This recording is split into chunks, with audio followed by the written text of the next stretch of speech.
શ્રી વલ્લભાધીશ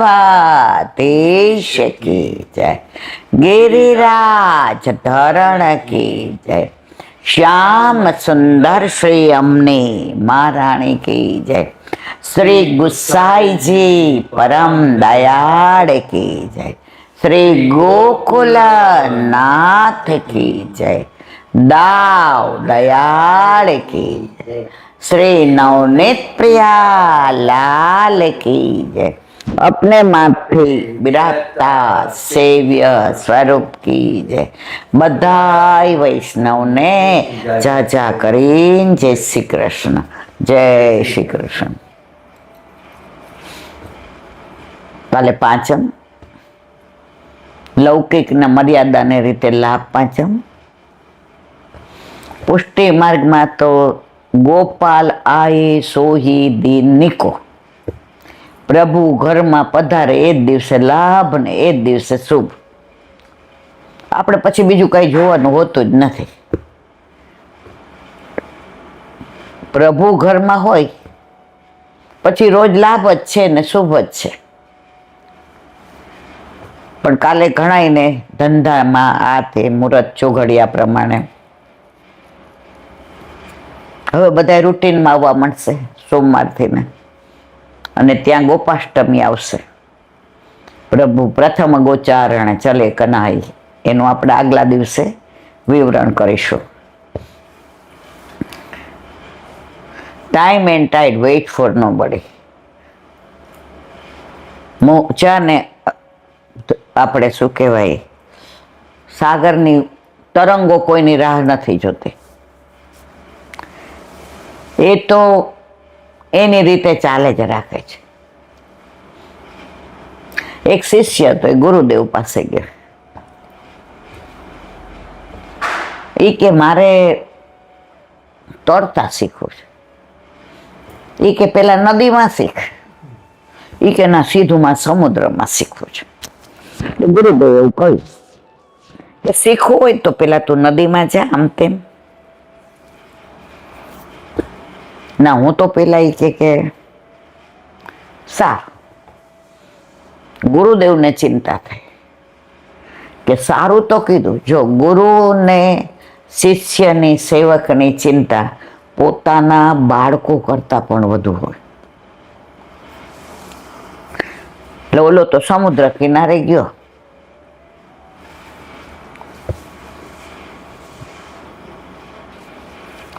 સમુદ્ર કિનારે ગયો, હજી આમ જોવા જતો તો એવા મોજા આવ્યા તો લગભગ 100 માછલી બહાર આવીને મરી ગઈ।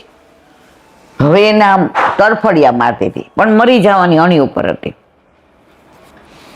હવે એને એમ થયો શું કરું,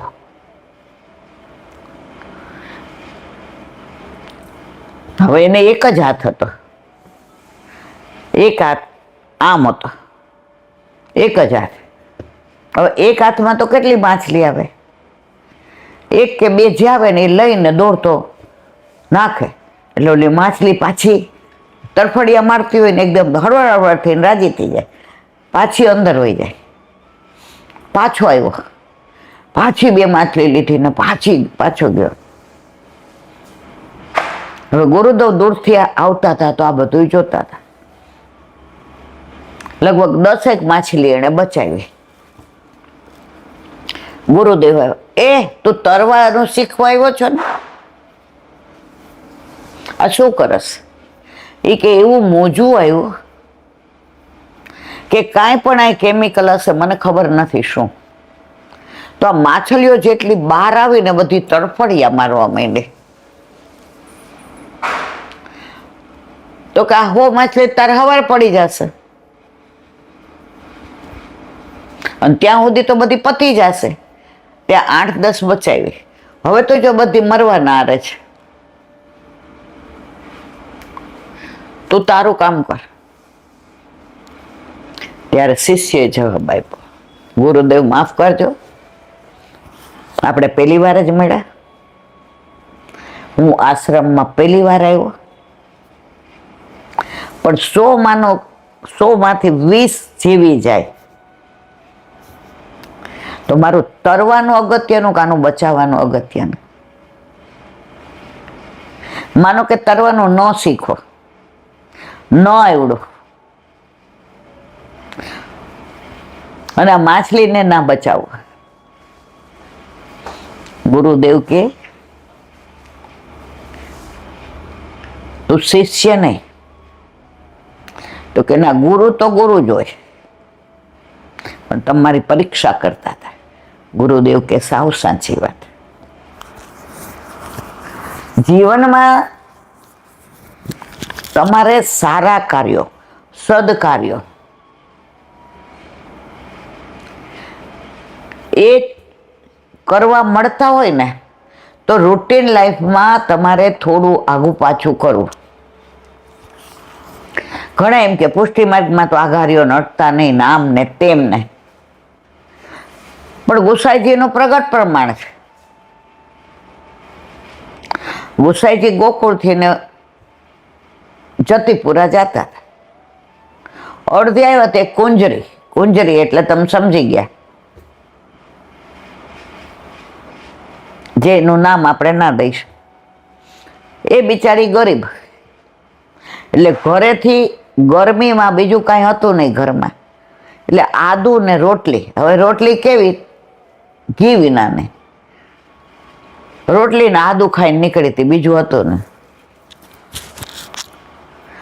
હવે અડધે આવી તો ગરમી કે મારું કામ, વ્રજની ગરમી વિશિષ્ટ, આમ સહન ન થાય એવી, અને ઠંડી એવી. એટલે આમ ચારે બાજુ જોવે કે ક્યાંય પાણી છે, ક્યાંય જળ છે, ક્યાંય મળ્યું નહીં. બેભાન થઈ ગઈ ને પડી ગઈ. એટલે ગુસાઈજી તુરંગ ચાલ્યો વાયુ વેગે, જાણે સિંધુ તરવા. આપણે વલ્ભાખ્યાનમાં જોયું છે. ગુસાઈજી ઉભા રહી ગયા, હારે ખવાસ હતો. ઓલી પાણી પાણી કરતી. ગુસાઈજી કે આ જારી લઈ જા. જે રાજા જારી સોનાની છે, છોવાઈ જશે. જો આ બધું હવે જે પુષ્ટિ માર્ગ ને બધા ગાળો દે છે ને કે એ તો આમ ને આઘારીઓ અડતા નહીં ને છોવાઈ જાય. હવે આ એનું પ્રગટ પ્રમાણ, આ 500 વર્ષ પહેલાનું પ્રગટ. એ કે જારીજી બીજા આવશે, જીવ બીજી વાર આવશે. જા ઓલીને પાણી છાંટ્યું ને જારીથી ને જળ દીધો, અને ઓલી આમ એકદમ સ્વસ્થ થઈ ગઈ. ગુસાઈજી સામું જોઈને બે હાથ જોડ્યા. ઓલીએ કીધું આ તો ગોકુળના કાનુડા છે ને? એ કે હા. ગુસાઈજીના જારીજીના જળથી એનું મન ફરી ગયું. એ ગોકુળ ગઈ.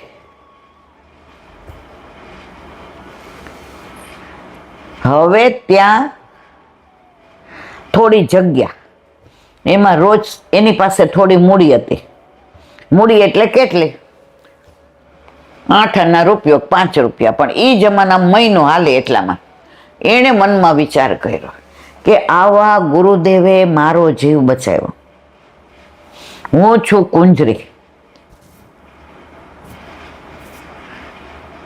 આજે એમના સ્વરૂપના મને દર્શન થઈ ગયા.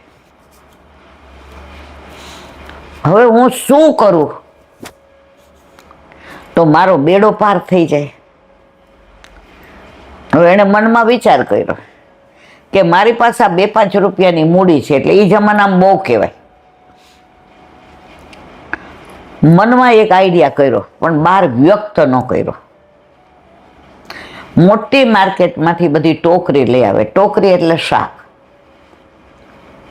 અને એ બેસીને પાથરણા ઉપર વેચે તાજું સુંદર શાક. અને કેટલું લાવે કે ગુસાઈજીનો ખવાસ આવે, બીજા બધા આવે તો 3 ગણો ભાવ કહે. હવે માનો કે અત્યારે રીંગણા આવે તો બધા રીંગણાનું પૂછે,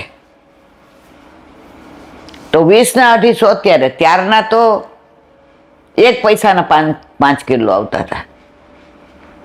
હવે અત્યારનો હોય તો પછી 20 રૂપિયાનો 250. હવે કોઈ પૂછે એટલે કે 100 ના 250, એટલે કોઈ ઊભું રહી હતી. એટલે જે લૌકિક લોકો હતા એ બધા કોઈ ભાવ પૂછીને વયા જાય. અને જેવા ગુસાઈજી ત્યાંથી પેલો ખવાસ લેવા આવે, અને ગળામાં કંઠી જુએ, અને એ ખવાસ ગુસાઈજી ભેગો હતો ને એણે જ ઝારીજીથી ને જલ એને પાયું હતું. એ આવે એટલે પૂછે. હવે 20ના 250 એ 10ના લાવી હોય, 20ના વેચે તો 10 મળે, પણ એ 10ના લાવી હોય તો એમ કે એકાના 250. એટલે એટલો વિનિયોગ એમનો ક્યાં થાય. હવે શાક લઈ જાય ઓલો તો 2-4 દી થયા એટલે ગુસાઈજીએ સરાહના કરી. એ ક્યાં ટોકરી ક્યાંથી લાવશે? પ્રભુ બહુ પ્રેમથી આરોગે છે. તાજું હોય, સરસ હોય છે, સુંદર હોય છે, મીઠું હોય છે. અને લીલોતરી તો જોઈ કે પ્રભુ તો પ્રેમથી આરોગે છે. એટલે કે નવી એક ઓલી કુંજરી બેસે છે ને, આ ભૂલી ગયો જેને જળ પાયું તું એ આજ. હવે એમ કરતા કુંજરી પાસે જે એની મૂડી હતી, 1.5 મહિનો થયો, ખલાસ થઈ ગઈ. એનો ઈરાદો એ જ હતો કે મારું સર્વસ્વ સમર્પણ મારા ગુરુદેવમાં થઈ જાય. પણ સીધી રીતે તો ગુસાઈજી કોઈનું લે જ નહીં. હવે જે દિવસે એના પૈસા ખલાસ થયા એ દિવસે પેલો લઈ ગયો, અને એને એવો તાવ આવ્યો કોને? કુંજરીના. એ સમજી ગઈ કે હવે મારે લીલામાં જવાનું છે, મારો અંગીકાર ગુસાઈજીએ કરી લીધો છે, એટલે બીજો જન્મ તો હું એમની સેવક જ થઈશ, દાસી થઈશ, વૈષ્ણવ થઈશ. હવે યમના કિનારે આવી અને ગુસાઈજી સાંજે સંધ્યા વંદન કરવા ત્યાં આવે. આ શાક સવારે વેચે એટલે ત્યાં ઊભું રહેવાય નહીં, બેસાય નહીં, પડી ગઈ ત્યાં. નામ બોલે, વિઠ્ઠલ વિઠ્ઠલ, વિઠ્ઠલ વિઠ્ઠલ, વિઠ્ઠલ વિઠ્ઠલ. હવે ગુસાઈજી તો અંતર્યામી, સાક્ષાત પૂર્ણ પુરુષોત્તમ. એને તો ખબર હતી આ જીવ આપણો છે, દેવી છે, પણ દોષના કારણે એ આ ખોટી યોનિમાં આવી ગયો છે. હવે એના એ કર્મો પૂરા થયા એટલે હવે એનો અંગીકાર કરીને આવતો જન્મ પાછો એ આપણે ત્યાં જ આવશે. એટલે ગુસાઈજી આવ્યા સંધ્યા વદન કરવા. ખવસ ને કે તું જા, હું આવું છું. કુંજરી સુતા સુતા વિઠ્ઠલ વિઠ્ઠલ, વિઠ્ઠલ વિઠ્ઠલ. ગુસાઈજી ત્યાંથી ચાલ્યા. ચરણ એની બાજુ તો ઓલી એ ચરણ સ્પર્શ કરી લીધા. ઘણામાં એવું છે, અને ઘણામાં એવું છે ગુસાઈજીનો ઉપરનો અડી ગયો. જે હોય તે, પણ સ્પર્શ કોનો થયો? ગુસાઈજી. અને જેવા યમના કિનારે બેઠા ત્યાં કુંજરી લીલામ પહોંચી ગઈ. બીજે દિવસે ખવાસે કીધું, આ એ કે ઓલી બેસતી હતી ગુસાઈજી અહીંસા, કે હવે એ નહીં વેચે. એ હવે ઠાકોરજીના હાથે વેચાઈ ગઈ. અને બીજા ઓલામાં એનો અંગીકાર. તો મારે કહેવાનો આશય એ છે કે આપણામાં કોઈ એવી છૂવાછૂત નથી. વલ્લભ હોય કે વિઠ્ઠલ હોય, ગુસાઈજી હોય, હરિરાયજી હોય, ગોકુલનાથજી હોય, અને આજની તારીખ સુધીના બાળકો જ્યાં જીવની પેલી થતી હોય ત્યાં પહોંચી જાય. તો પુષ્ટિ માર્ગ તો બધાનો વિચાર કરે છે, પણ જ્યાં આપણી દ્રષ્ટિ એવી હોય એમાં કોઈ શું કરી શકે?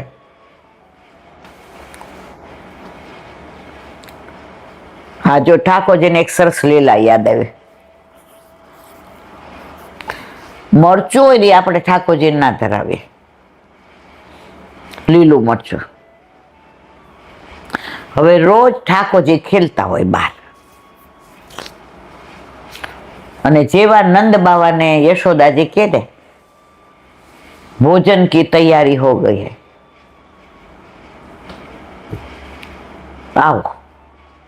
એટલે નંદ બાવા તરત કે લાલા કहाँ ગયા?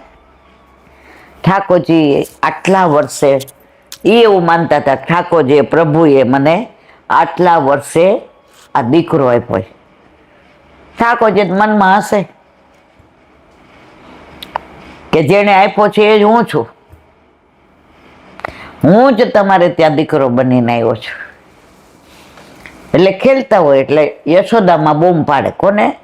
દાસીને, કે લાલા કો બોલા કે લાવો. હવે આ ખેલવામાં એવા મસ્ત હોય ને, આવવું ગમે નહીં. એટલે દાવ ભૈયા કે મેં જાઉં. મૈયા બોલાવે, આનો હે કે નહીં આનો? દાવ ભૈયા ન જવા દે, કારણ કે જો દાવ ભૈયા જાય તો પોતાને ખીજાય ને. આ તો ચતુર શિરોમણી. ના દાવ ભૈયા, મારો દાવ બાકી છે ને એ લઈ દો, પછી જાઓ. હવે દાવ દેવામાં ઠાકોરજી એને બધું ગમે રમવું, પણ દાવ દેવાનું આવે પછી છુપા છુપી હોય, દોડા દોડી હોય, દાવ દેવો ગમે નહીં. હવે એને જોયું જો દાવ ભૈયા વયા જશે તો મને વઢ પડશે. દાવ ભૈયા મેરો દાવ. દાવ કે હા તું આ તો ડાયો થઈ ગયો. એટલે મધુમંગળ ને શ્રીદામાન તોક ને ધનસુખાન મનસુખાન, चल लाला दाव दे दे फिर सब खाने को जाए. ઠાકોરજી કે આનું તો બાનું છે. હવે જેવા દાવ દેવા ગયા તો ઓલા કીધું ખવાશે જઈને યશોદાજીને. એ કે 2 વાર બોલાવા ગયા પણ આવતા નથી. યશોદાજી ઉઘાડા ચરણે નીકળ્યા બહાર. દૂરથી બૂમ પાડી, लाला आवे के नहीं आवे? मैया मैं तो कब को आना हूं, ये दाव भैया मुझको दाव. अरे दाव भैया के मैया હું આવતો તો અને આ કોઈ દી દાવનો દાંડ છે, કોઈ દી દાવ દેતો નથી. અને આજે એને સામેથી કીધું કે હું દાવ દઉં. माँ के दाव तू मोटो छो ना आવું करस. दाव भैया का मेरी बात सुनो, माँ यूं ही मेरे साथ करे. मैंने बोला बाबा की थाली पे हम खाएंगे, बाबा राह देखते होंगे, लेकिन दाव भैया हर बार मुझको ऐसो करे. मेरो दाव होय के ना होय, हूँ आउट हो पर दाव भैया मारी पासे दाव लेवડાવે કે. એટલે દાવ ભૈયાએ મધુમંગળ શ્રીદામા તોકસખા મનસુખો તનસુખો ધનસુખો એ કે સચ્ચી સચ્ચી બતાવો. लाला ने मोको रोक्यो कि मैंने लाला को रोक्यो. હવે આ કે બધા હા કહીએ તો હાથ કપાય અને ના કહીએ તો નાક કપાય. ઠાકોરજીએ સામું જોયું. મેરો દાવ નહીં થો ને? ઓલા કે ના, જો દાવ ઠાકોરજીનો નહોતો પણ એ દાવ દેતા નહોતા, બધા એને અંચુ કેવડા કહેતા હતા, એટલે આગળનો દાવ દેતા હતા. એટલે ઠાકોરજી સાચા જ કે અત્યારે મારો દાવ નહોતો ને. બધા કે ના લાલાનો દાવ નહોતો. દાવ ભૈયા કે શું? यशोदा जी के मुख को कुछ नहीं सुनना, दाव तो बड़ा है फिर भी ऐसा करता है. दाव भैया क्या જ્યારે હોય ત્યારે મને જ હલવાડી દે છે. એટલે માને કે ઊભી રહે, હું દાવ દઈ દઉં, નહીં તો દાવ હાંજે મને નહીં રમાડે. એ સમજી ગયા ઠાકોરજી હાંજે મારે લેશે બરાબર, મને લઈ નાખશે. माँ के दाव शाम को खेलो को लाला को पहले लेके आना, और ये दाव बाव की बात छोड़, वो तो छोटा है तेरे से. दाव भाई क्या અત્યારે નો દીધો, હેરાન કર્યો, મારું નામ દીધું ને હાંજે પાકું કરી લીધું, નહીં તો આજે મારે એને લાવવો નહોતો. હવે આવ્યા ઘરે એટલે નંદ બાવાએ બેઠા હતા ને ભોજનનું થાળી ને બધું તૈયાર હતું. એટલે રોજ ભોજન કરવા બેસે ને પેલું મિર્ચી હોય, તળેલા મરચા, રોજ પૂછે નંદ બાવા, ये काव है? कि लाला ये नहीं खाने को, ये छोटे बच्चे नहीं खाते. યશોદાજી કે તમે જ ન લેતા હો તો આ કોક દી મોઢામાં નાખી દે. એ કે ના, હું ધ્યાન રાખીશ ને, મેં ચખું ક્યાં. એટલે નંદ બાવા લઈને પાછા એક બાજુ મૂકી દે. આવું રોજ થાય. હવે આજે આ બધી માથાકૂટ થઈ ને પડોજણ, એટલે દાવનો મૂડ જતો રહ્યો હતો અને ઠાકોરજીને મજા પડી ગઈ. દર વખતે પ્રભુ એવી લીલા કરે ને કે ઉપરાણું નંદ બાવા, યશોદા, રોહિણીજી બધા ઠાકોરજીનું તાણે અને દાવને ખીજાય. આ ત્યારથી ને આપણે હાલે જ. આપણા ઘરે મોટો દીકરો કે દીકરી હોય અને બીજું આવે, તમે માર્ક કરજો, વાત વાતમાં આપણે ઓને શું, તું તો મોટો છો કા તું તો મોટી છો. મોટા તો કેટલા 2 અઢી કે 3 વર્ષના હોય. દર વખતે ઓલાનો અન્યાય થાય અને ઘણી વાર બિચારું હાવ બાળક ઓજપાઈ જાય. પેલા એ ઓલું બીજું ન હોય ત્યાં સુધી એને જ રમાડીએ ને એને ખવડાવીએ ને એને નવડાવીએ ને એને વાલ કરીએ, એના નવા કપડાં લાવી દઈએ ને એની સરાહના. બીજું આવ્યું, આગો જાજો, બેનને વાગી જા, સામનો રમાડાય. વળી ઓલો એમ કે ભૂખ લાગે, હજી હમણાં તો મેં તને બિસ્કિટ આપ્યા હતા, વળી ખાવું જ. ઓલો કે પેલા મારી પાછળ ફરતા. તો સાયકોલોજી તો એવું કે છે કે ઘણા છોકરાઓ આના લીધે ડિપ્રેશનમાં આવી જાય, ઘણા જાડા થઈ જાય. પેલા શું 6 ને 8 થતા તો કઈ બહાર રમતા હોય તો ખબર જ ન પડતી. જમવા બેસે તો કે બેન આવી, એ કે બેન તો જમીન ગઈ. કારણ કે 6 ને તમે 11 હતા, અમે 6 હતા. એક વાર તો રવિવારે ઓલું ફઈબાને બધાને જમવાનું કીધું હતું. એટલે બાર અમે ઓલા કુંડાળા હોય ને, પેલા 2 વચ્ચે 1 પાછું 2 ને આમ સીધા 3 ને હું અંચી કુડી જ બહુ. એટલે ત્યાં રમતા હતા. એટલે અમારું ગ્રુપ હતું, નલિની ને રંજન ને હું ને અમે બધા. એમાં રવિવારે તો એવો આનંદ આવે ને, કારણ કે રમવાની બા એમ કે આ જાવ ને ભાઈ રમો ને, નડો નહીં તો સારું, કારણ કે હું તો કામની જ નહીં, મને આ બધું. એટલે ત્યાં નલિનીના પપ્પા બોલાવા આવ્યા. એ કે હાલો જમવાનો ટાઈમ થઈ ગયો. હવે મને ખબર હતી, પેલા મને દૂધની કોઈ વસ્તુ ન ભાવતી, હું અડું જ નહીં, હામું જ ન જો. હવે તો બધું જ ભાવે, ઠાકોરજી ઘરમાં બિરાજે એટલે ત્યારે બિરાજતા હતા. અને આવું કાંઈ કરે ને ત્યારે મને સુખડી ગરમ કરી દે.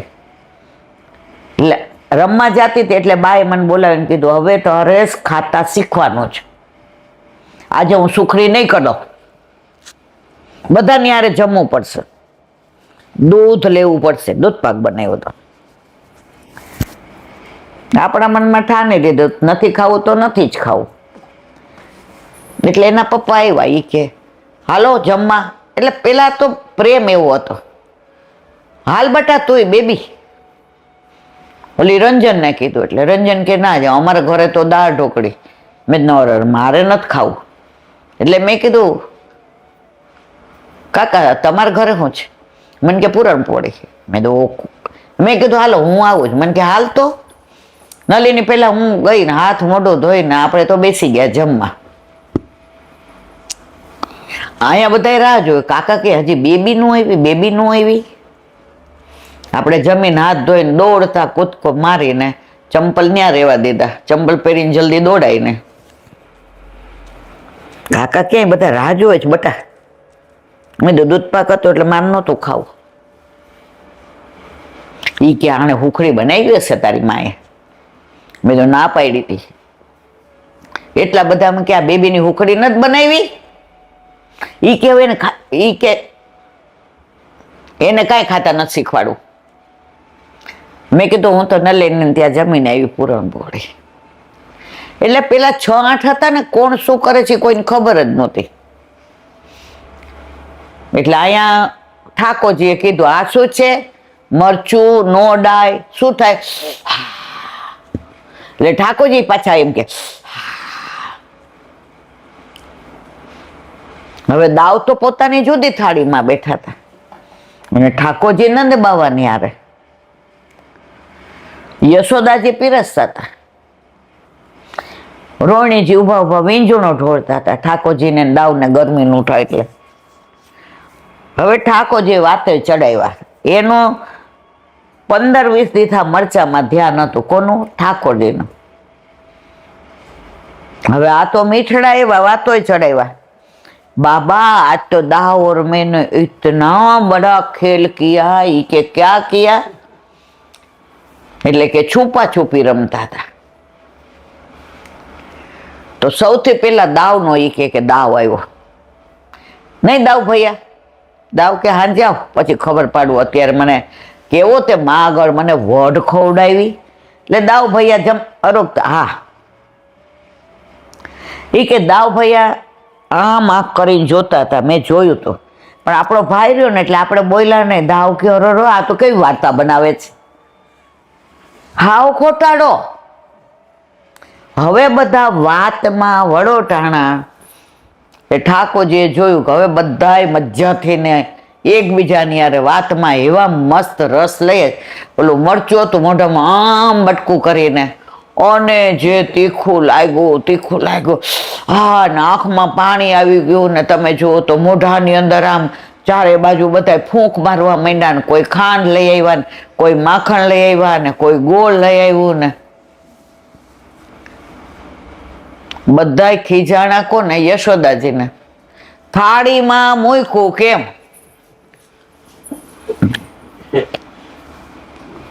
અને માંડ કલાકે ઠાકોરજી કે હવે હું ક્યારેય બાબા ભેગો જમું નહીં. યશોદા મૈયાએ ગોદમાં બેસાડ્યા. તાજું માખણ હતું એ લઈ અને રોટલા ઉપર ચોપડી દીધું.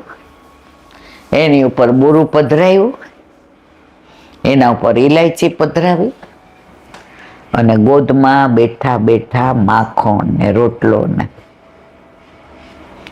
ઠાકોરજીનું ધ્યાન ક્યારનું માખણ ઉપર હતું અને માંડ શાંત થયા. આ કીર્તન છે, આની ભાવના છે. કહેવાનો આશય એ છે, પ્રભુની આ બાળ લીલા કે પછી માખણ ચોરી લીલા, કોઈ પણ લીલા જુઓ તમે કે હું હોઈએ તો તન્મય થઈ જઈએ. તો આવી જ રીતે ઠાકોરજી એકવાર સરસ તૈયાર કર્યા. એટલે માએ કીધું આજે ક્યાંય રમવા જવાનું નથી. વાળ ધોયા છે, સરસ ઓયડા છે, વેણી નાખી છે, અને ગોપીના ઘર બાજુ તો બિલકુલ નથી જવાનું. ઠાકોરજી કે તો તું મારી યાર રમ, હું એકલો અહીંયા બેસું. કે દાવ ક્યાં ગયો? કે દાવની મને ખબર નહીં. યશોદામાં કે દાવને જવા દેવાનો, એ બધાને વાલો, એ રૂપાળો, એ દેખાવડો. એ કાયમ મને એમ કે છે કે જો હું રૂપાળો, નંદ બાવા રૂપાળા, યશોદાજી રૂપાળા, રોહિણીજી રૂપાળા, તું કેમ કાળો? તને પૈસા દઈને અમે લીધો છે. કે તને દાવ આવું કે છે?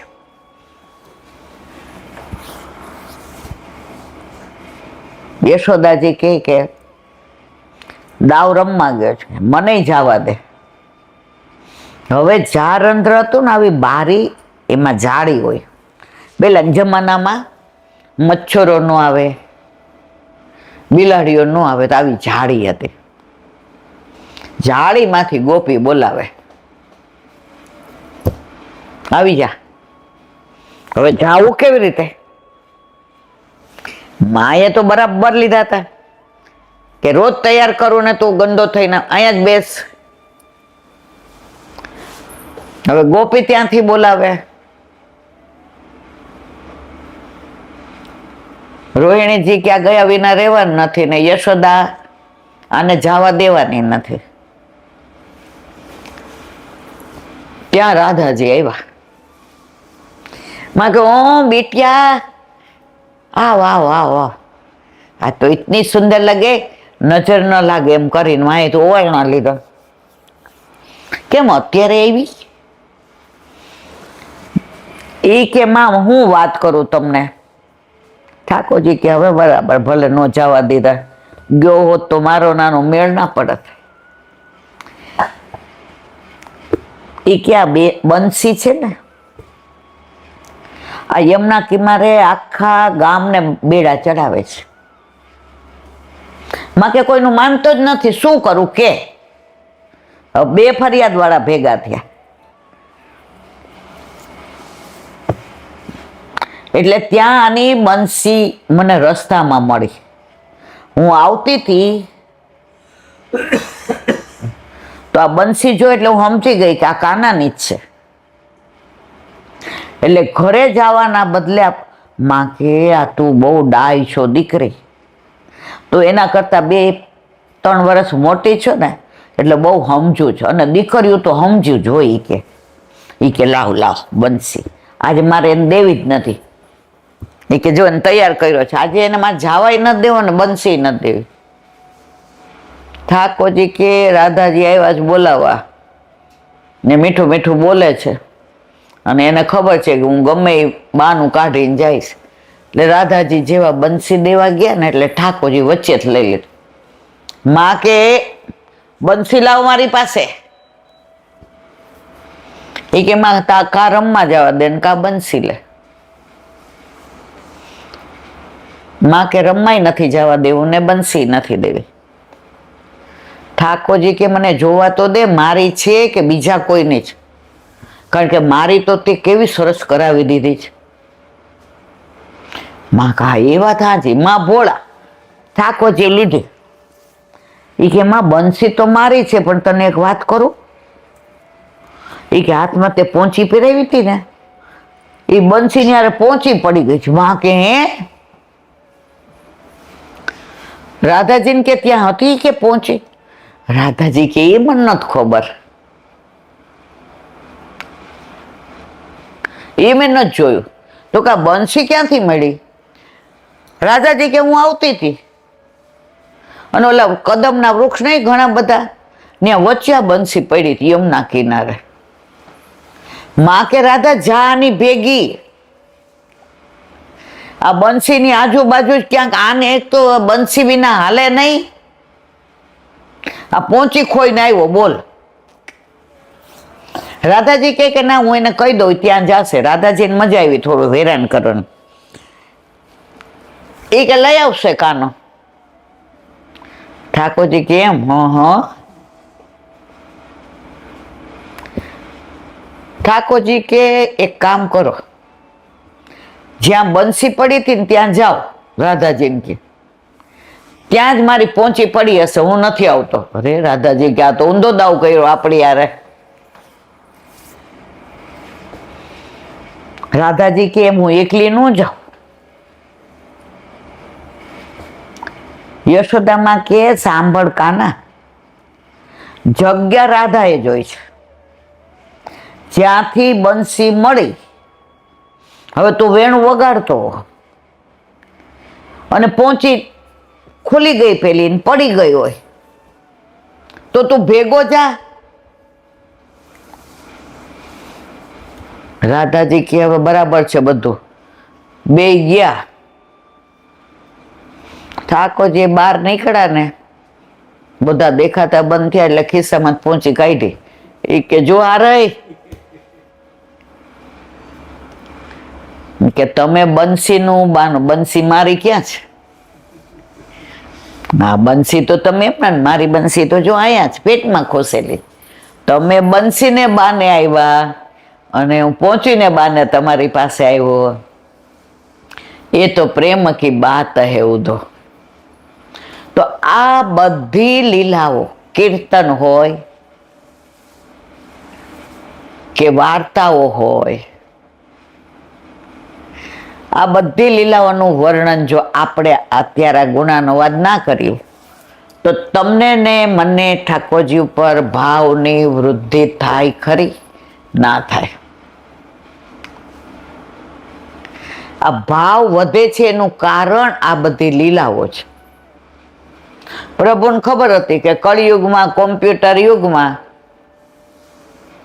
જો ઠાકોરજીની લીલા છે એટલે બધા સાંભળે, બાકી અત્યારે કોઈને કોઈની યાર વાત કરવામાં રસ નથી.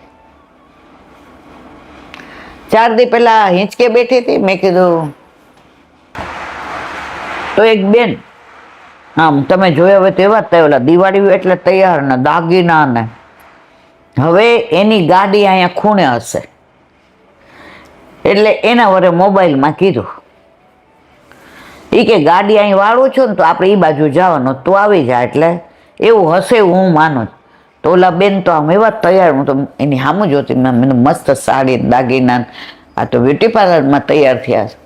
હવે મોબાઈલ હાથમાં, હવે આપણી ગાડી અહીં વચ્ચે દરવાજા પાસે, ધ્યાન મોબાઈલમાં, ગાડી યાર એવા ભટકાણા ધપ કરતા પડ્યા ને અહીં ઢીમચું થઈ ગયું.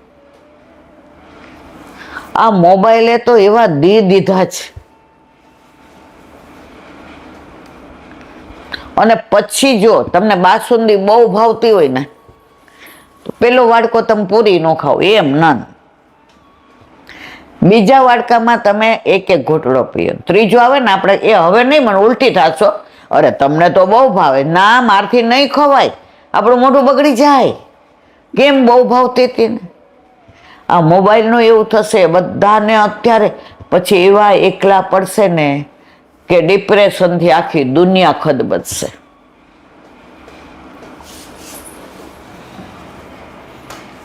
પણ કળિયુગમાં બધું ના થાય તો કળિયુગ આગળ વધે નહીં.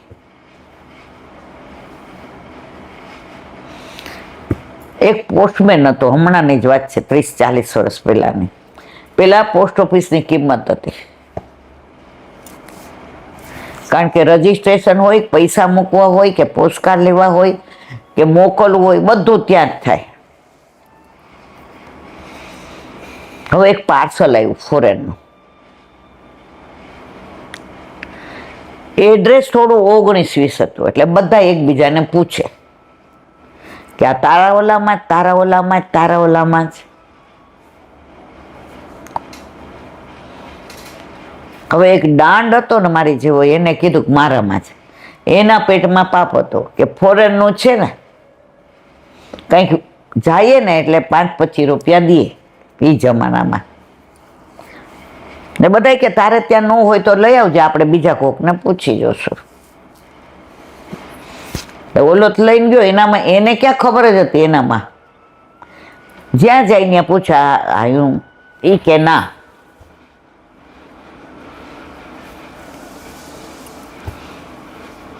હવે એક ઘરે ગયો ને તો એ વૈષ્ણવનું ઘર હતું, એટલે એને પૂછ્યું કે આ એડ્રેસ શું? એ કે આખી દુનિયા તમને પૂછે, તમે પોસ્ટ ઓફિસ જાઓ એટલે તમને એડ્રેસ ખબર. પણ આમાં 19-20 હતું, એટલે જેમ કે સીપી નગરમાં 1 નંબર ને પાર્ટ 2 ને 2 ને, આપણે તો નંબર એટલા વિચિત્ર છે ને, બધા હળીએ ચડે બિચારા. એટલે ઓલા એ કીધું, એ કે હા, એ કે અમે જોયું છે. એ કે તો મને આમાં નંબર ને બધું કયો ને. એ કે અમારું જ છે.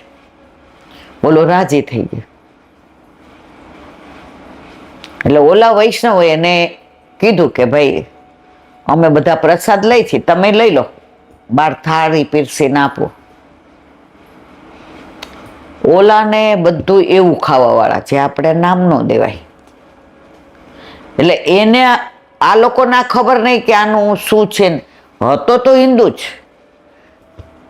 પણ અત્યારે પરિસ્થિતિ કેવી છે એનું કેવું છે.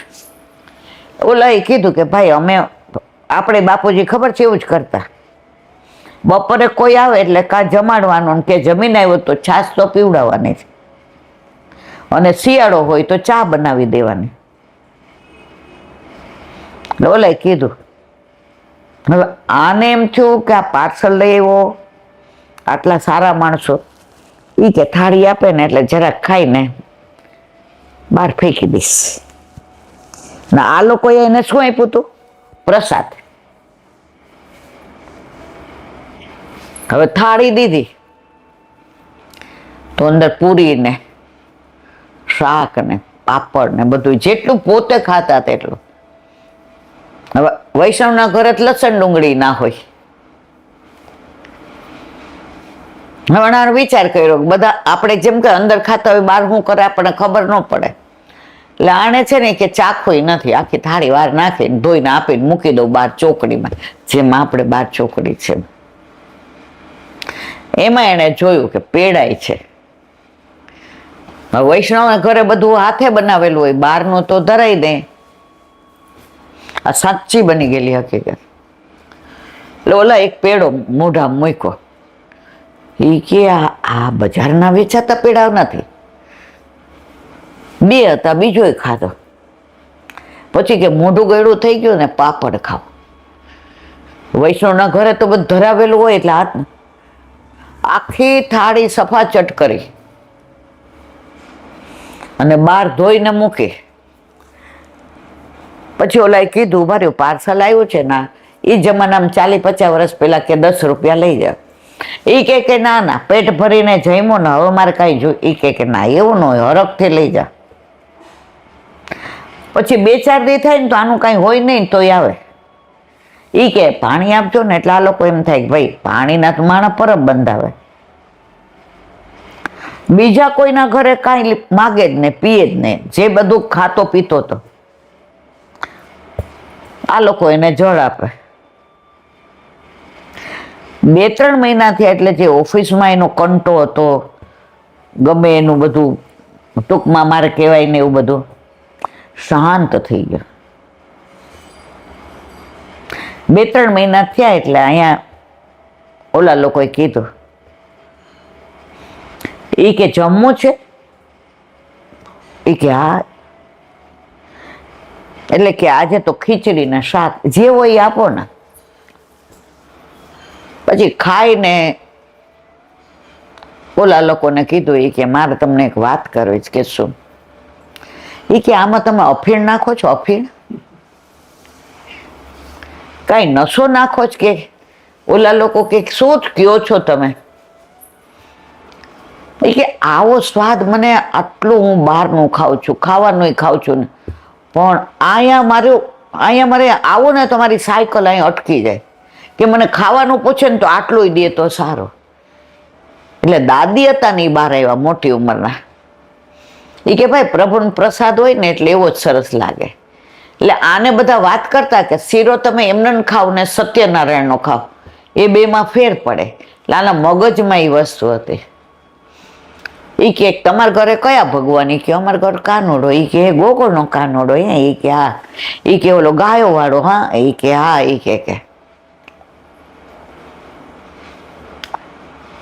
એ કે મારે વૈષ્ણવ થવું છે.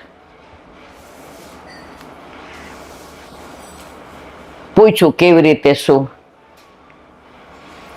એમાંથી એ વૈષ્ણવ થયો. પણ ઠાકોરજી પધરાવ્યો. મારે કહેવાનો આશય, પ્રસાદ એટલે પ્રભુનો સાક્ષાત દર્શન એટલે પ્રસાદ. કિંમત સમજે ને કોક આવ્યું. જે જીવ પુષ્ટિનો હોય ને કોઈ પણ રીતે વલ્લભ શોધીને એનો હાથ ગોવર્ધનના હાથમાં સોંપે છે. બોલો વલ્લભાધી વ્રજ વિહાર. વ્રજ વિના બધું અધૂરું. નવનીત પ્રિય શાસ્ત્રીને ભગવત સ્મરણ. વ્રજ વાલું રે વૈકુંઠ નહીં આવું. દિવાળીના દિવસોમાં વ્રજમાં જે આનંદ આવે એ તમે ગમે ત્યાં જાઓ ને તમને ના આવે. આ બધા ફોરેન જાય છે. એક વૈષ્ણવ કહેતા હતા, એ કે આ ફોરેન જાય ને ત્યાં વાંજણી કુદરત ઈલાબેન. એટલે હું આ પેલા બહુ જૂની વાત છે, ત્યારે મને સમજાતું નહોતું. એ કે અહીંયા છે ને તમે વ્રજમાં જાઓ ને ત્યાં તમને ગંદકી એટલે દેખાય છે કે તમારામાં ગંદકી છે. બાકી વ્રજમાં તમે યમુના પાન કરો અને બહાર તમે ગમે એવી થેમ્સ નદી જુઓ ને ફલાણી જુઓ, તમને એમાં એટલો આનંદ, એમાં મજા આવશે. આનંદ તો યમુનાજીમાં જ આવે, કારણ કે યમુનાજી નદી નથી, ઠાકોરજીના પેલા એ ગીતામાં કહ્યું ઠાકોરજીએ કે નદીઓમાં હું ગંગા, પર્વતમાં હું હિમાલય, બીજું બધું, પણ એનું વર્ણન નથી કરતી. તો એક જણે પ્રશ્ન કર્યો, એ કે કેમ યમુનાજીનું ન કીધું, કેમ ગિરિરાજ બાવાને ન કહ્યું? ત્યારે જવાબ આપ્યો, યમુનાજી નદી નથી, ઠાકોરજીએ નદીમાં હું ગંગા છું એવું કહ્યું છે. ગંગાજી નદી છે, પણ યમુનાજી તો ઠાકોરજીના ચતુર્થ પ્રિયા છે. અને એનું યમુનાષ્ટક વલ્લભે રચ્યું છે, ઇવન તો શંકરાચાર્યએ રચ્યું છે. પણ વલ્લભે અંદર ભાવ ભર્યો છે, આપણને નજરે એ લીલા તરે.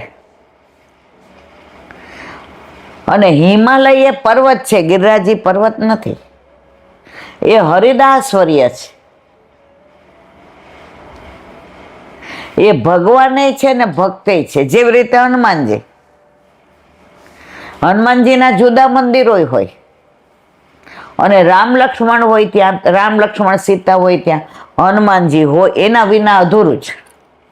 રામ લક્ષ્મણ જાનકી, જે બોલો હનુમાન કી.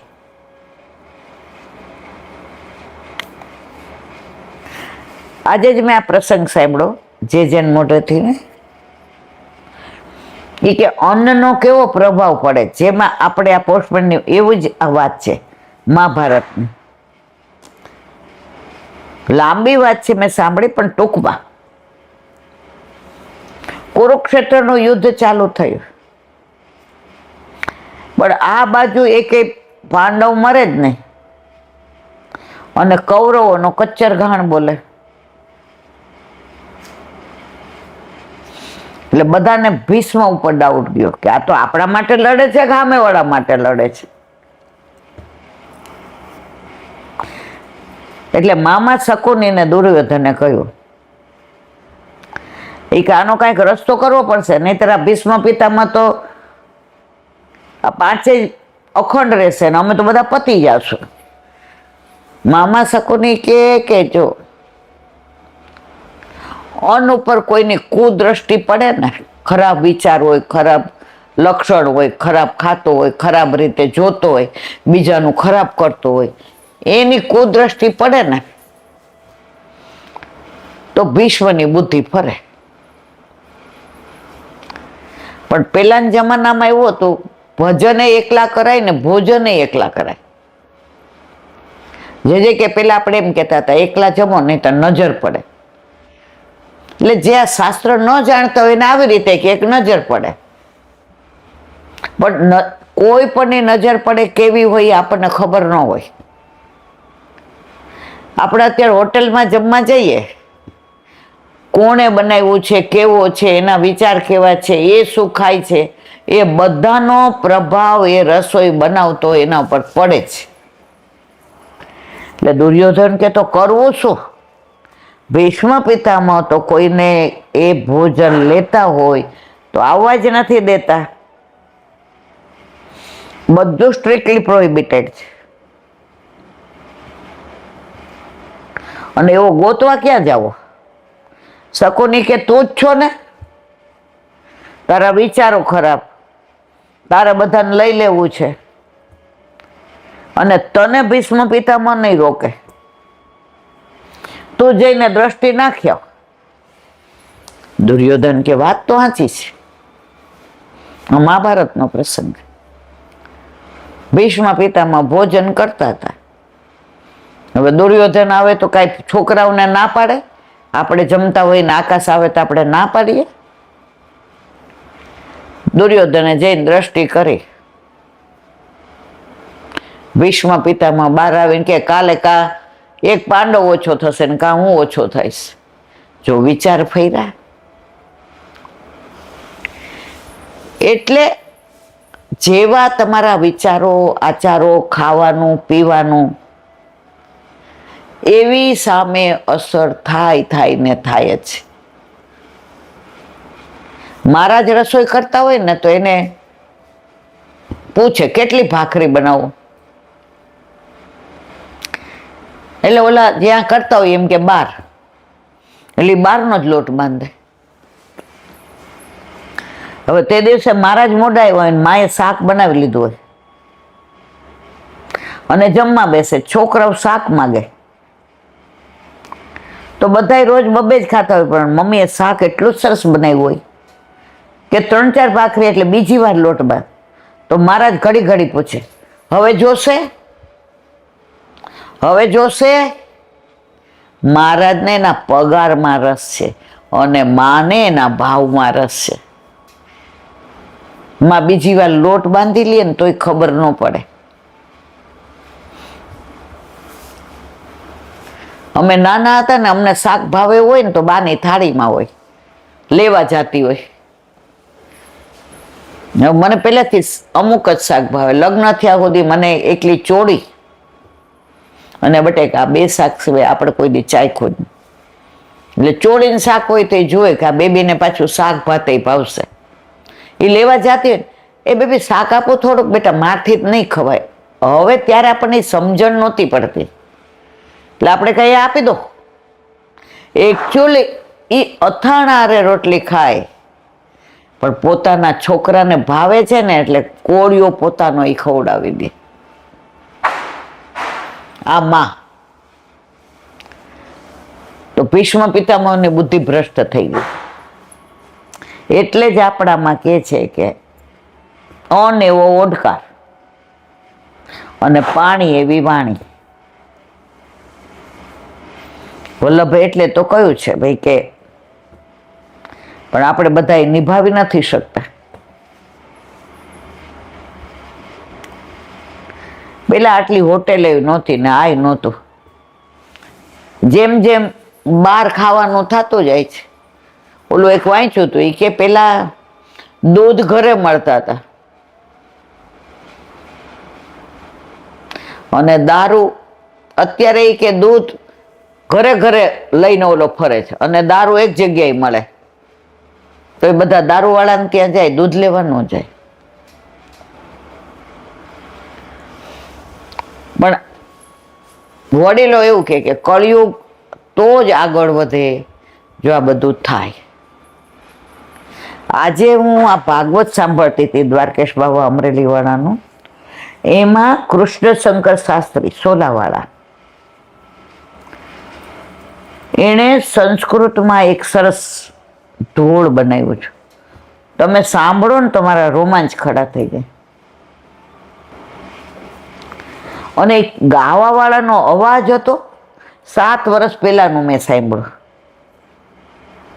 જે હું ઘણા વખતથી શોધતી હતી. મને ઘણાય કે આ કૃષ્ણશંકર શાસ્ત્રી જે બનાવ્યું છે ને દાદાજી, જે આપણા ઘરે આવી ગયા હતા, આપણે સોલા જતા હતા, આ પેલું પુષ્ટિ માર્ગે એનાઉન્સ કર્યું એ આપણે એની હાજરીમાં જ કર્યું ને આવીને ભેટી પડ્યા ને વાલ કરી ગયા.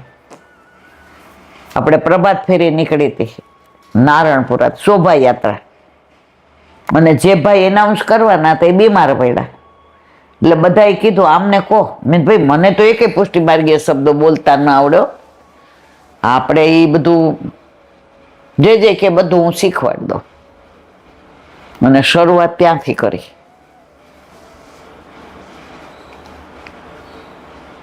તો કહેવાના આશય એ છે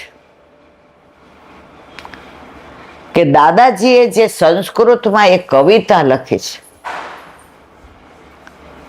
જે અત્યારે સંસ્કૃત ગયું ને એટલે સંસ્કૃતિ ગઈ છે.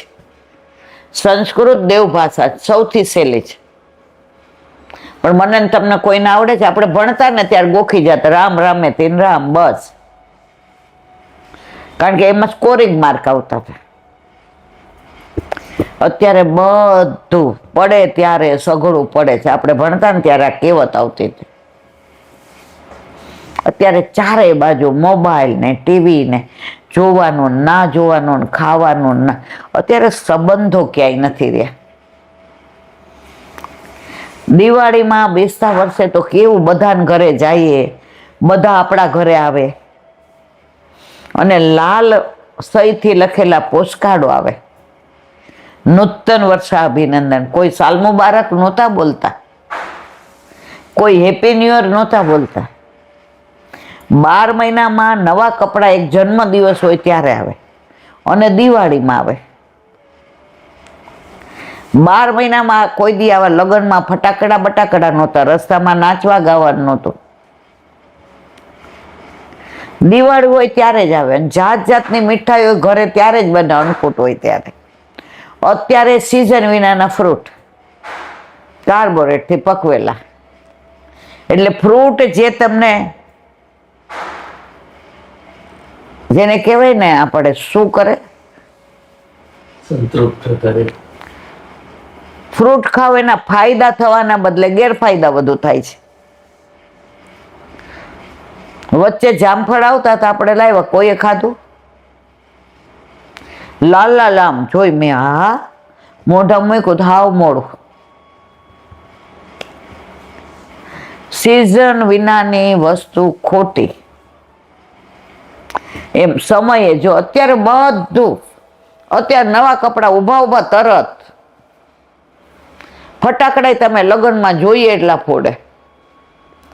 અત્યારે કોઈ વસ્તુની કિંમત, પેલા સમયની કિંમત હતી કે આ સમયે આ જ આવે. હવે સંસ્કૃત ગયું, સંસ્કૃતિ ગઈ. એ જે દાદાજીએ ઓલું બનાવી જ કવિતા સંસ્કૃતમાં, અને ભાઈ ગાવા વાળાને સલામ. જેણે ગાયું છે નહોતા સમજતા, એ આમ રાજી થઈ થઈને તાલી પાડીને હસતા હતા. એ કે વાહ,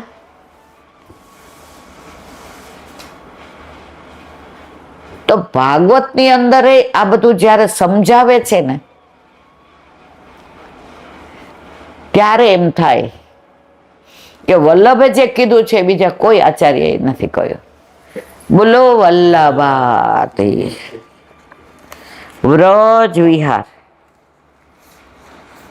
આપણે અત્યારે વૃંદાવનનું વિવરણ કરીએ છીએ. વૃંદાવનમ ગુણાતીત મુનયશ્ચાપી પક્ષિણઃ ગોવર્ધનશ્ચ ત્રિતયમ ગુણાતીતમિહ સ્થિતમ તદ્રષ્ટાપી લોકેસ્મિન ગુણાતીતા ભવંતિ. વૃંદાવન ગુણાતીત છે, પ્રકૃતિના ગુણોથી પર છે, અને તેમાં પક્ષીઓ પણ મુનિઓ છે. વલ્ભાખ્યાનમાં આવે છે, પ્રભુ પધારે ને એટલે મુનિઓ પેલા વૃક્ષ ઉપર બેસી જાય, દાણા ચણતા હોય તે ખાતા મોઢામાં રહી જાય, પ્રભુના સ્વરૂપના દર્શન કરવામાં એવા તલ્લીન થઈ જાય. એ બધા મુનિઓ છે. વ્રજમાં પ્રભુ પધાર્યા પેલા બધા જ મોકલી દીધા છે. છેલ્લે શંકર ભગવાન ને બ્રહ્માજી કે હવે જગ્યા નહીં, પૂરાઈ ગયું બધું. પણ મહાદેવ તો પ્રભુને બહુ વાલા, એ કે ના એવું નહીં કાનોડા, કાંઈક તો કરવું પડે. તો એને દ્વારપાલ બનાવી દીધા. એટલે વ્રજમાં ચારે બાજુ 12 શંકર ભગવાન, ભૂતેશ્વર ને એ જે મંદિરો છે મથુરામાં, એ બધા ગામની બહાર છે. અને બ્રહ્માજી તો ક્યાંય તમને મળે જ નહીં વ્રજમાં. આમે દુનિયામાં એકાદું મંદિર આ પુષ્કરમાં છે બ્રહ્માજીનું, પણ વ્રજમાં તો નહીં જ.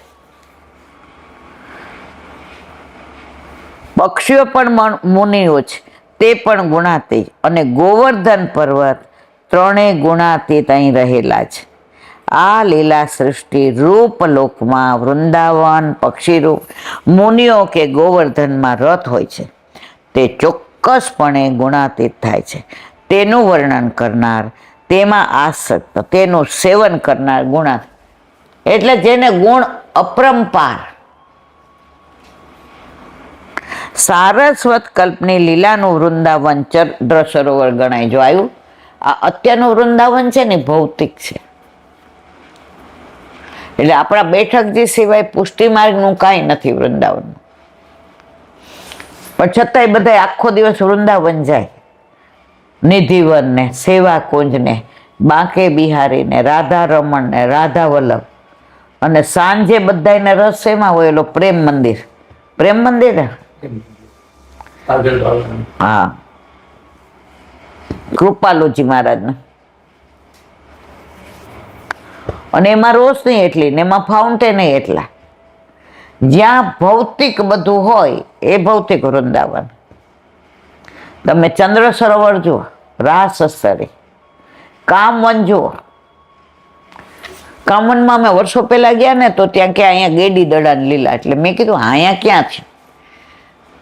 મને કે બેન બધું અહીંયા જ છે, આ જુઓ છે તો બધું ભૌતિક છે. વૃંદાવનમાં નાગદમન લીલા છે તો ત્યાં તો બધું બનાવેલું છે. એટલે મૂળ વૃંદાવન આ છે, કામવન અને ચંદ્ર સરોવર. સારસ કલ્પની લીલાનું વૃંદાવન ચંદ્ર સરોવર ગણાય. વર્તમાન શ્વેતવરા કલ્પનું વૃંદાવન અત્યારે પ્રસિદ્ધ શહેર કહેવાય. જો એ શહેર છે. વૃંદાવંશો વન નહીં, જે અત્યારનું નહીં. વૃંદાવંશો વન નહીં, નંદ ગાંવ સો ગાવ, બંસી બટસો બટ નહીં, કૃષ્ણ નામ સો ના. પ્રાય સૌ વૈષ્ણવ સંપ્રદાયના ભક્તોને આ ભૌતિક વૃંદાવનનું ખૂબ આકર્ષણ છે. કૃષ્ણ લીલાની કૃષ્ણ લીલા સ્થળીનું વૃંદાવનનું મંદિરોના શહેર તરીકે પ્રસિદ્ધ છે વૃંદાવન. વૃંદાવનમાં 5-6 હજાર મંદિરો છે. કેટલા? 5000.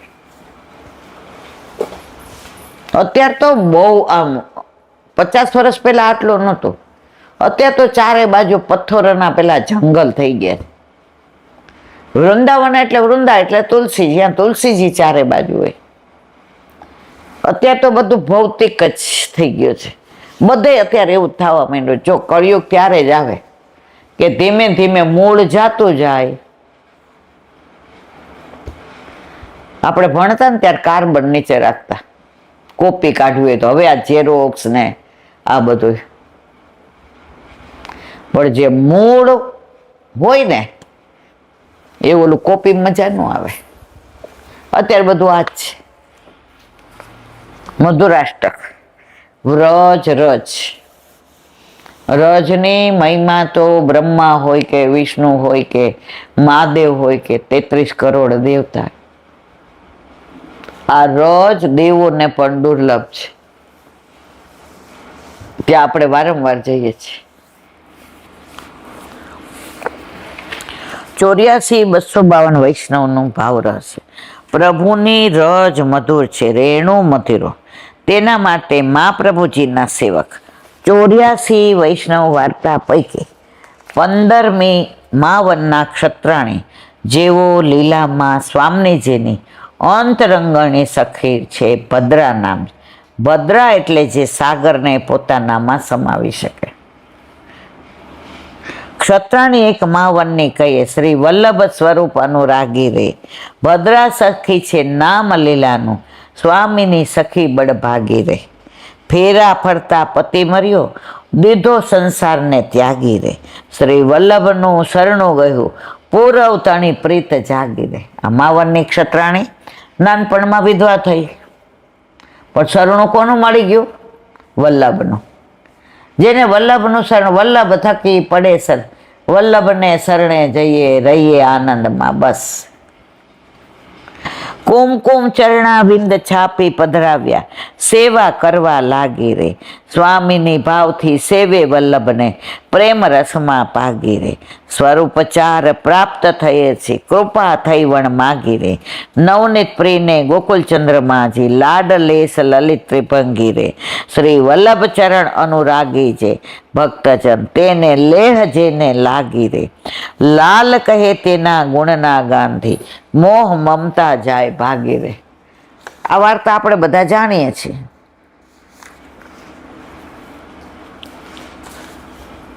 આ ક્ષત્રાણી માવનમાં રહેતી હતી અને વલ્લભના શરણે આવી. એટલે વલ્લભ બધાને એક જ કહે કે હવે સ્વરૂપ સેવા પધરાવો. ક્ષત્રાણીએ કીધું હવે ફળ મળી ગયું પછી પ્રમાણમાં હું કામ નાખો છો? તો વલ્લભે કુમકુમના ઓલા થઈને ચરણારવિંદની છાપ આવી કે જ્યારે તારે હોય ને ત્યારે હું તને બધું જવાબ આપીશ સાક્ષાત. હવે જળ ભરવા આવી તો 4 સ્વરૂપ આવ્યા. નવનીત પ્રિયાજી જે ગજન ધાવન માથે પધરાવ્યા અત્યારે નાથદ્વારામાં, ગોકુલચંદ્રમાજી જે નારાયણદાસ બ્રહ્મચારી માથે પધરાવ્યા છે કામવનમાં છે, લાડલેશજી દેવા કપૂર માથે પધરાવ્યા અને લલિત ત્રિભંગીજી વિરાવળમાં છે જે દાસુરી. તો કેવાના શયે સ્વરૂપો આવ્યા તોય પોતે સેવા ન કરે. વલ્લભે કીધું ભાઈ આ બધા પધરાવાના છે, મારે તો ફળ. વલ્લભ મળી ગયા એટલે ફળ મળી ગયું અને ફળ મળી જાય એને પછી સાધન કરવાની જરૂર રહેતી નથી. આ વાર્તા આપણને એ જ કહી જાય છે કે વલ્લભને ઓળખી લ્યો ને તો પુષ્ટિમાર્ગ હાવ સહેલો છે. તમે શ્રીનાથજી જાઓ ને તો શ્રીજી બાબા હાથ આમ નથી કહેતા કે આવો આવો, આમ કે છે વલ્લભ દ્વારા આવો. જે સીધા આવે છે તે બધા માગી માગીને વયા જાય છે. ઠાકોરજી કે માગવા વાળા બધા સીધા આવે અને વગર વાગે મારે જેને આપવું છે એ બધા આમ આવે વલ્લભ દ્વારા. વલ્લભે ક્યાંય પ્રચાર ને પ્રસાર નથી કર્યો. ગામની બહાર છોકરના વૃક્ષ નીચે જ્યાં સરોવર હોય, તળાવ હોય, 50 વર્ષ પહેલા સાવરકુંડલામાં વિશ્રામના બેઠક છે. અત્યારે તો બહુ રળિયામણા થઈ ગયા છે. અમે તો પહેલા જોયેલા છે. તો એ નાવલી નદીના કિનારે જ હતા અને ગામની બહાર હતા. અત્યારે પણ હવે કેવું ગામ વિકસવા માંડ્યા. નરોડાના બેઠક પહેલા તમે જુઓ ને 60 વર્ષ પહેલા તો હાવ બધું ઉજળ હતું. હવે તો એના પછી કેટલું વસી ગયું છે. પણ આપણા વલ્લભ જ્યારે પધાર્યા ઉઘાડા ચરણે ત્યારે આ બધું ગામની બહાર હતું. અને કૃષ્ણદાસ મેઘનને કહેતા કોઈને કહેતો નહીં. એમણે ક્યાંય પ્રચાર ને પ્રસાર નથી કર્યો. બોલો વલ્લભાઈ દયારામભાઈના ચંદ્રાવલા.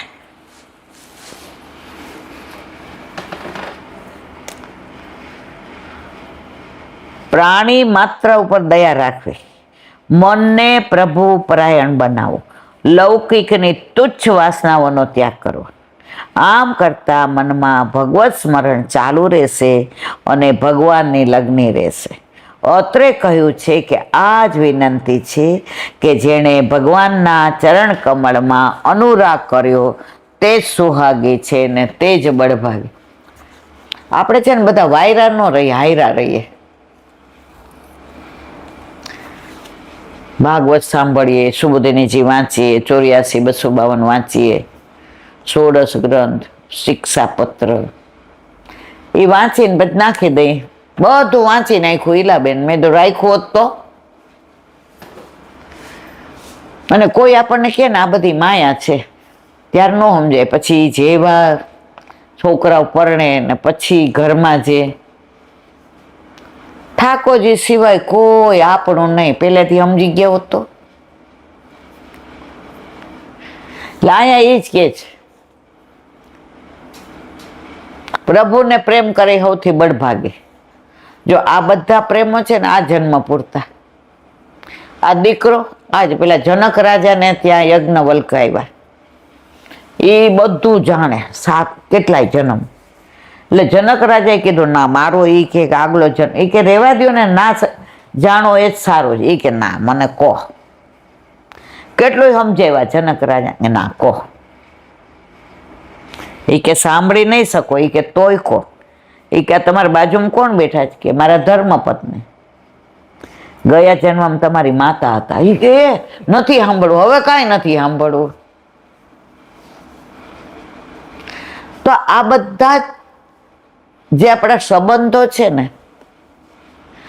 આટલા જ છે. આપણે ક્યાંય જતા હોય ને રસ્તામાં ધર્મશાળામાં રોકાઈએ એટલે ઓલા મેનેજર એમ કે બેન કયા ગામના, એટલે આપણે કહીએ રાજકોટના. અમે એ બાજુના જ છીએ, જસદણના. એટલે આપણે બધા કાંઠિયાવાડી. એટલે આપણે કાંઈ જોઈતું કરતું હોય તો તરત એને કહીએ કે ભાઈ અમારા રૂમમાં પાણી નથી આવતું. એ કે હા બેન ટાંકી ખરાશ હશે, કરી દઉં ચાલો. પછી રાત પડે એટલે કહીએ આ બલ્બ જો વયો ગયો, એટલે હા નાખી દઉં. હવે ધર્મશાળા છોડી પછી એની યારે કાંઈ મતલબ આપણે તો આપણે આ ધર્મશાળામાં જ રહીએ છીએ ને, ત્યાં તો ખબર છે કે 3 દી રહેવાનો છે. અહીંયા 3 સેકન્ડની નથી ખબર, છતાંય એટેચમેન્ટ એટલું બધું છે. એટલું એટેચમેન્ટ પ્રભુમાં હોય ને તો બેડો પાર થઈ જાય. અને કહ્યું કે આ જ વિનંતી કે જેણે ભગવાનના ચરણ કમળમાં અનુરાગ કર્યો તે જ સુહાગી અને એ જ બળભાગી. સાર ફક્ત મનના જ કારણો છે. જોઈએ તો લૌકિક 8 પ્રહર રચ્યા પચ્યા રહી ઉંમર પૂરી કરો, અને જોઈએ તો ભગવત ચરણમાં ચિત્તની વૃત્તિને જોડો. ઘણા એમ કે અમે તો સમાજ સેવામાં જ માનીએ, અમે આમ જ કરીએ ને અમે ત્યાં. હા બરાબર, તમારે જેવા ભણેલા ગણેલા આમ તેમ બેન આવતા હો તો અમે આ બધી પ્રવૃત્તિ કરીએ. એટલે હું કહું મને ટાઈમ મળશે તો આવીશ. એમાંના જ એક બેન બીમાર પડ્યા ને હવે સમાજ સેવા કરી શકે. ડોક્ટરે કીધું કે બને ત્યાં સુધી બહાર ન જવું, ગમે ત્યાં ચક્કર આવે. હવે જે સેવા એને સાસુ કરતા હતા ને આ બેન તો કે આપણે સોશિયલ જ બધું આપણે બધું કરવાનું. એને સાસુને કે મમ્મી હવે હું તમને મદદ કરીશ, હવે હું ટેલ કરીશ. વાયરા નો રહ્યા, હાયરા રહ્યા. એના કરતા પહેલેથી જા કરતા હોત તો. મેં જોબ છોડીને તો મને એક જણે એવું કીધું, એ કે ઓનરરી તમે અમારે ત્યાં આવો. મેં કીધું ભાઈ ઓનરરી આવો તો મારી નોકરી હું ખોટી હતી. એ કે પણ આટલી વહેલી છોડાય. મેં મનમાં કીધું છોડાવનારો બીજો, તમારે કોઈ ચિંતા નહીં કરવાની. નોકરી છોડીને જે મળ્યું એની કિંમત છે કોઈ?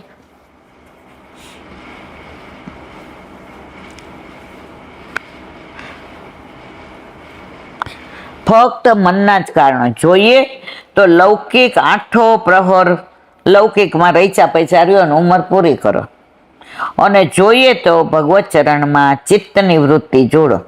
અસારવામાં એક ડોક્ટર કાકા હતા. ડોક્ટર કાકા કેવું જ, તમે એને ઘરે જાઓ કે એને મળો ને હાલો સર્વોત્તમ બોલો સર્વોત્તમ, તમને બીજી વાત જ ન કરવા દે. ત્યારે તો આપણે જોબ કરતા એટલે રવિવારે સાંજે જઈએ અને સાંજે ખબર ત્યાં આપણે સત્સંગ થતો ને આપણે બધા બેસતા. તમે બોલવા જ ન જાઓ, બીજું બોલી જ ન કે સર્વોત્તમ કરો સર્વોત્તમજી, સર્વોત્તમજી કે સર્વોત્તમજી કરો. વલ્લભને શરણે જઈએ, રહીએ આનંદમાં બસ.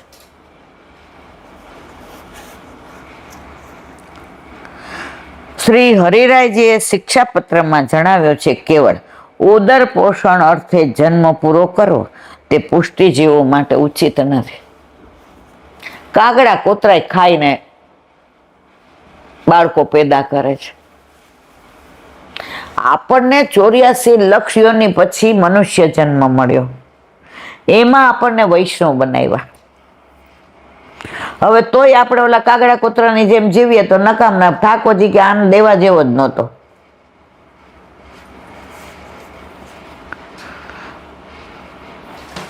બોલો વલ્લભાધીશ કી જય.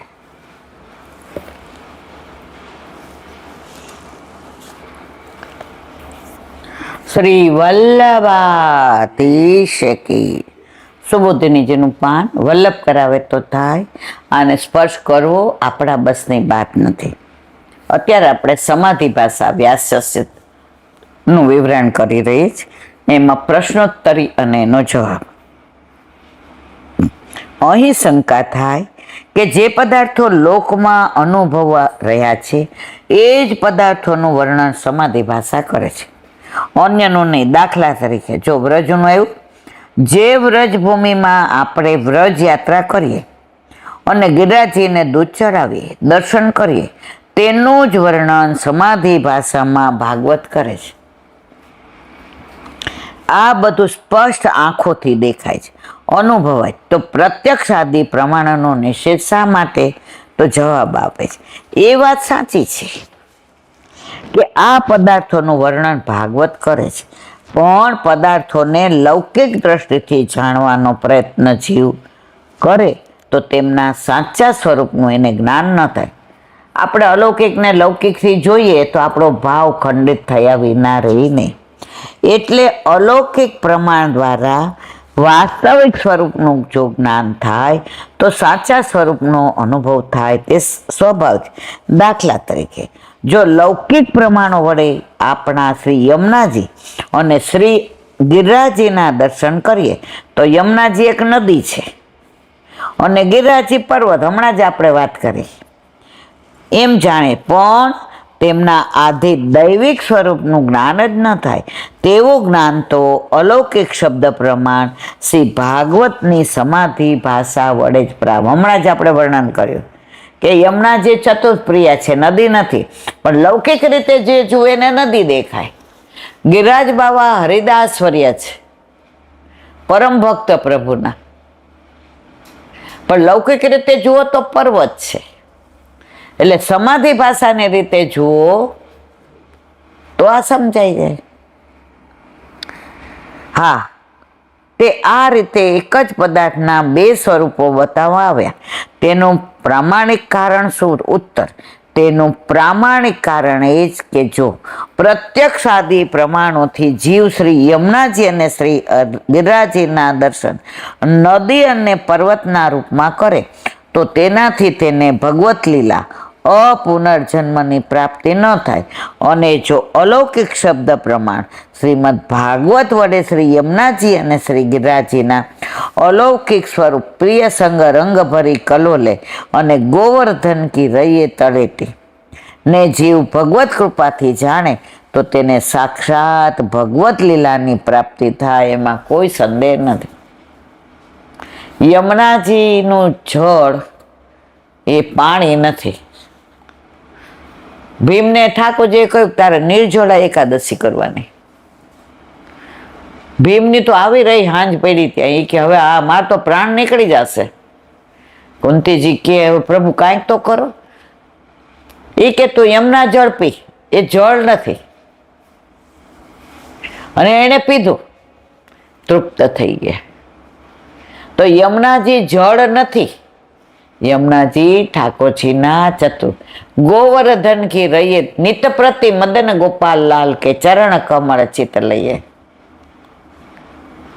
જો ગોવર્ધન પર્વત હોય તો આવું હિમાલયમાં આવી ઈચ્છા થાય? હિમાલયનું કોઈ લખ્યું હિમાલય કી તળેટી રહીએ? ના. અહીંયા પ્રભુએ સાક્ષાત બધી લીલા કરી છે.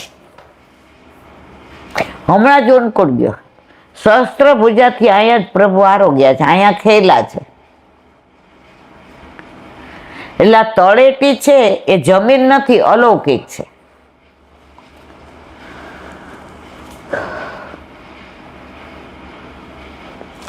તો હવે એમ કહીશું કે લૌકિક પ્રમાણો શું કામના? કે જીવને મુક્તિ ન અપાવી શકે. એ જ કારણ છે કે અહીં લૌકિક પ્રમાણોનો નિષેધ કરવામાં આવે છે.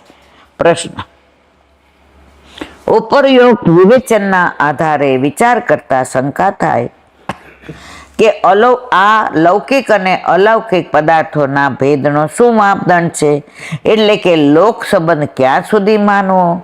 એ લોક સુધી કે પરલોક સુધી? ઉત્તર: સાધ્ય સાધન ભાવ સાથે સકામ કર્મ યજ્ઞાદિ કરવાવાળા જીવને તો ઈષ્ટ સ્વર્ગાદિ પરલોક માત્ર નહીં પણ છેક બ્રહ્મલોક સુધી સંબંધ રહે છે.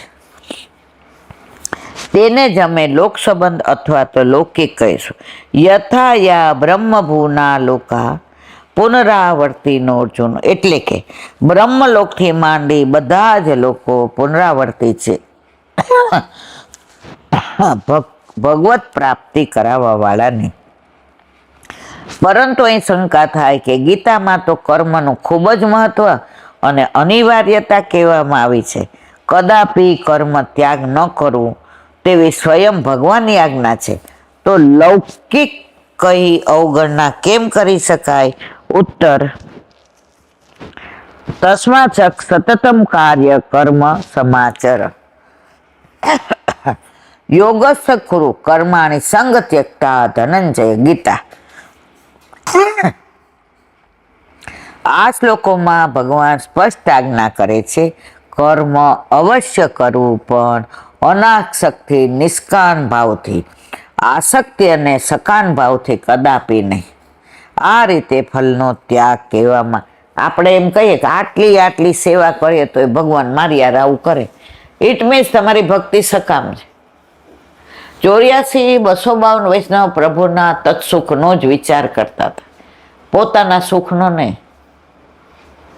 એટલે એની યાર માગી ના રોકતા, અને આપણે આપણા સુખનો વિચાર કરીએ છીએ. માગવાની તો વાત દૂર, પણ હવે વલ્લભાતી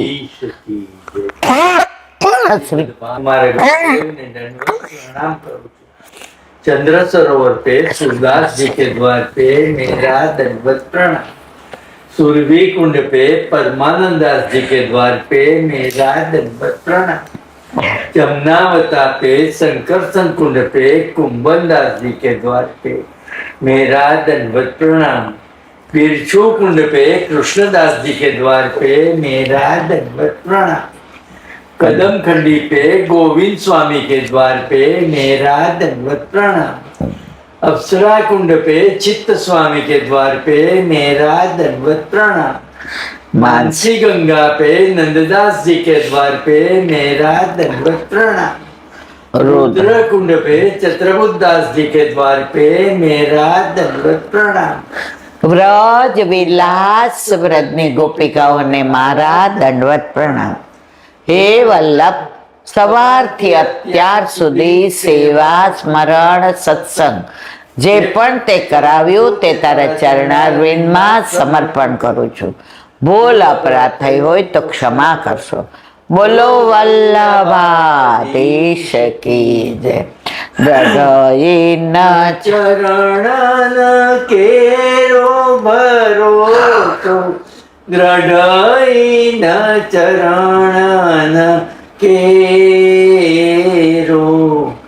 શ્રી વલ્લભન ચંદ્ર છટા બિન સબ જુગ માય અંધેરો ભરોસો, દ્રઢ ચરણ કેરો. साधन और नहीं कली में 400 हो निवेरो. सूर का कहे त्रिविध आंधरो, बिना मोल को चेरो भरोસો. દ્રઢઈના ચરણના, દ્રઢઈના ચરણના, દ્રઢઈના ચરણના કેરો. શ્રી વલ્લભાધીશ. આજનો આ સત્સંગ મારા વલ્લભના ચરણારવિંદમાં સમર્પણ કરું છું. ભૂલ અપરાધ થઈ હોય તો ક્ષમા કરશો. આ મારા વલ્લભની વાણી અને ભૂલો એ મારી. બોલો વલ્લભાધીશ કી. બધાય વૈષ્ણવને જાજા કરી જય શ્રી કૃષ્ણ, જય શ્રી કૃષ્ણ.